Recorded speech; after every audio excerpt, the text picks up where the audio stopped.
দর্শক, এই মুহূর্তে আছি সচিবালয়ের যে পশ্চিম পাশ, সেই পশ্চিম পাশ থেকে সরাসরি আপনাদেরকে দৈনিক ইত্তেফাক ফেসবুক পেজে দেখানোর চেষ্টা করছি। এখানে কিন্তু হাজার হাজার মানুষ কিন্তু এখানে অবস্থান নিয়েছেন। যে দাবিতে এখানে অবস্থান নিয়েছেন পুরো বিষয়ে আপনাদেরকে জানানোর চেষ্টা করব। কি দাবিতে এখানে অবস্থান নিয়েছেন? আমাদের যে গরিবের যে স্পঞ্জ স্যান্ডেল জুতা, যারা নিম্ন শ্রেণীর মানুষগুলো যে স্যান্ডেলগুলো পরে, আমাদের এই মালের উপরে কখনো ভ্যাট ছিল না। এখন নতুন করে এটার উপরে ভ্যাট আরোপ করছে। আগে একবার ভ্যাট এটার উপরে মওকুফ করছিল, এখন নতুন করে ভ্যাট আরোপ করতে চাচ্ছে তারা। তো ভ্যাট আরোপ করলে আমাদের এই শিল্পটা টিকে না, চায়না বাজারের সাথে আমরা টিকতে পারি না। আমাদের এই জুতোগুলো আমরা বানাই সম্পূর্ণ রিসাইকেলিং মাল দিয়া, যেগুলো ভাঙ্গারি দোকান থেকে আমরা কিনে এনে তারপরে এগুলারে বাছাই যাচাই করে আমরা মাল বানাই। সেটার উপরে যাতে সরকারে ভ্যাট প্রয়োগ না করে এবং এই গরিব দুঃখী মানুষ যারা আছে, যাদের রুটি রুজির ব্যবস্থা এখান থেকে হয়, এদের কর্মসংস্থান যাতে বন্ধ না হয়, আমরা যাতে দেউলিয়া না হয়ে যাই, সেই জন্য আমাদের এই আজকের এই অবস্থান। দর্শক, আমরা এই মুহূর্তে রয়েছি সচিবালয়ের ঠিক পশ্চিম পাশে যে সড়কটি রয়েছে, এখানে আমরা রয়েছি। আমরা দেখতে পাচ্ছি এখানে আইন শৃঙ্খলা রক্ষাকারী বাহিনী অর্থাৎ পুলিশের সদস্যরা কিন্তু এখানে ব্যারিকেড দিয়ে খুব কঠোর অবস্থানেই রয়েছেন। আমরা আরও কয়েকজনের সঙ্গে কথা বলার চেষ্টা করব কি দাবিতে এখানে তারা মানববন্ধন করছেন। যমুনা রাইস কুকারে আছে 3-in-1 function. Jamuna rice cooker, smart রান্নায় আধুনিক জীবন।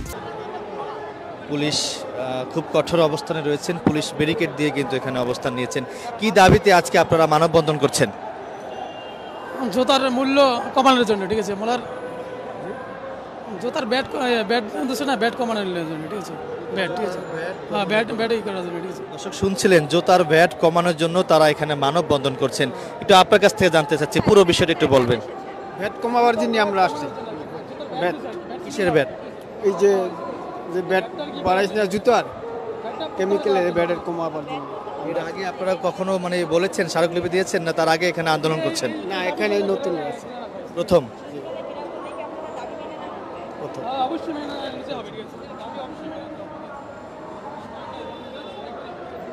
দর্শক, যেমনটি বলছিলেন, তারা জুতার প্রতি যে ভ্যাট বাড়িয়েছে সরকার, সেই ভ্যাট কমানোর জন্য কিন্তু তারা এখানে অবস্থান নিয়েছেন। একটু জানতে চাচ্ছি আপনার কাছে, কি দাবিতে এখানে অবস্থান নিয়েছেন? ব্যাট কমান লাগবে। কিসের ব্যাট? জুতা। জুতার প্রতি যে ভ্যাট। হ্যাঁ। সচিবালয় যে এরকম এখানে আসেন, ঘেরাও করলে কি সমাধান হবে? করতে হইব, তো উপায় নাই। আমরা কয় টাকা বেতন পাই? ব্যাট যদি সবসময় ব্যাট দেওয়ান লাগে, আমরা কি খাবো? কলকারখানা বন্ধ হয়ে গেলে আমরা কোথায়?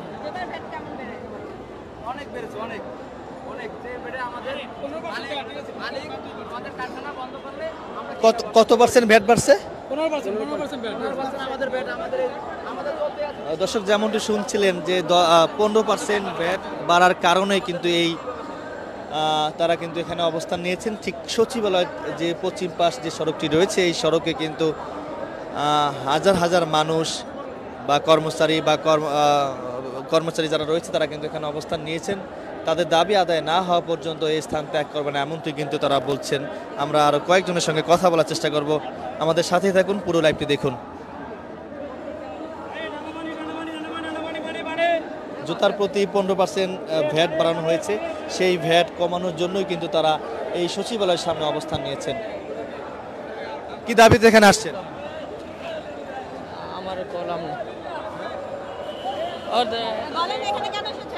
কি দাবি আপনার? সরকারি ব্যাট কমানোর জন্য। কিসের ব্যাট?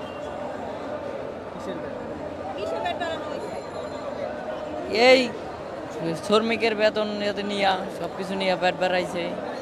শ্রমিকের বেতন কি বাড়াইছে নাকি কমাইছে? এই সরকারি ব্যাট বাড়াইছে, এই কারণে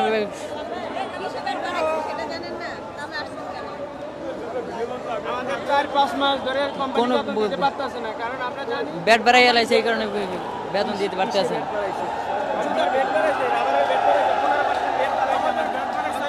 মানতে হবে।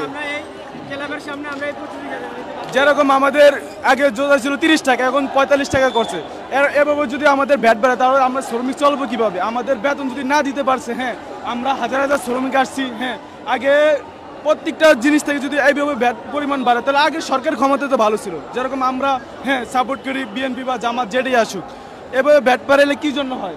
আমাদের দাবি একটাই, ভ্যাট কমাতে হবে, আমাদের শ্রমিকের সবার ভ্যাট কমাতে হবে এবং এর পাশাপাশি আমাদের বেতনও বাড়াতে হবে। এ পর্যন্ত আমার বক্তব্য শেষ করলাম। দর্শক যেমনটি শুনছিলেন, জুতার প্রতি আসলে সরকার 15% ভ্যাট বাড়িয়েছে। সেই 15% ভ্যাট কমানোর জন্য এই যে শ্রমিক যারা রয়েছে, কারখানার যে শ্রমিক কর্মচারী, তারা কিন্তু এই জাতীয় প্রেস ক্লাবের সামনে এবং সচিবালয়ের যে পশ্চিম পাশে যে সড়কটি রয়েছে অর্থাৎ তোপখানা রোডে তারা কিন্তু অবস্থান নিয়েছেন।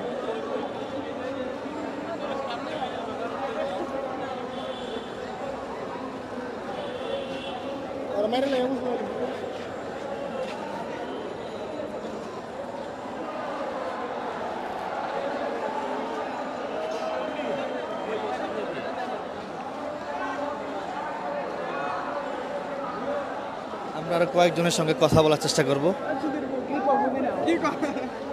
কি দাবিতে এখানে আসছেন? দাবি কি? চপ্পলের, জুতা চপ্পলের দাবিতে এখানে আছি। কি দাবিতে এখানে মানববন্ধন করছেন?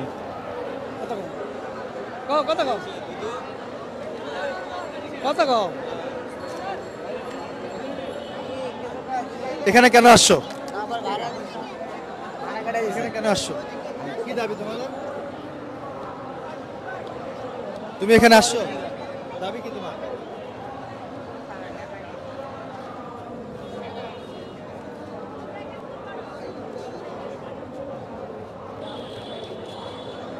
দর্শক অনেকের সাথে কথা বলেছি, বিশেষ করে কিশোর যারা রয়েছে তারা আসলে ওইভাবে কেউ বলতে পারেনি, এমনটি কিন্তু আমরা দেখতে পাচ্ছি এই লাইভের মাধ্যমে সরাসরি।